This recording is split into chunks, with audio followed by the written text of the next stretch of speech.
Regarde ce que tu peux avoir à partir de 7 millions d'euros. Le pont supérieur, il est juste immense pour un bateau en dessous de 22 mètres. On trouve quelque chose encore plus rare que sur les autres bateaux et c'est le jacuzzi. Une fois qu'il est rempli, c'est magnifique. Tout cet espace est couvert à l'aide de taux de soleil et à l'arrière, on a un petit carré où on a 4 fauteuils et 2 petites tables. Une autre particularité, les propriétaires, ils ont eu l'imagination de mettre un bar. Donc je vous laisse imaginer mentalement comment vous profiterez de tout cet espace. C'est vraiment cet espace-là qui va te faire rendre compte à quel point Horizon, ils ont exploité le moindre centimètre et le rendu utile. On a un 4e carré, c'est le carré central du pont supérieur qui est juste immense. Encore une fois, on est sur un bateau de moins de 22 mètres sur papier. On a une grande cuisine ouverte qui est juste là. On peut ouvrir les 2 côtés latéraux pour avoir plus de courant d'air et plus de luminosité ou tout simplement garder fermé en cas de mauvais météo. Je dois assumer que c'est le cockpit le plus minimalistique que j'ai jamais vu. Apprécie-moi ça. Là, on est au poste de pilotage. On a nos 3 Garmin, les commandes pour les 2 MTU de 1600 chevaux et les propulseurs qui sont juste là. Là, on est à l'avant du bateau où il y a 2 tables et un grand carré.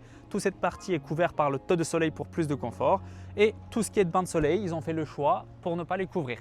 Mais vu que le bateau est 100% configurable, on peut descendre les mâts en carbone pour couvrir la totalité du bain de soleil à l'aide du bimini. On a aussi une grande plateforme arrière qui est hydraulique, juste impressionnant parce que ça permet de gagner en longueur du bateau sans pouvoir déranger toute la partie d'enregistrement. Là, on est au carré arrière du bateau, il est juste énorme pour un bateau qui est enregistré en dessous de 22 mètres. On a une grande table à manger, 2 canapés et 2 fauteuils. La séparation du carré arrière avec le salon principal se fait à l'aide de cette porte électrique.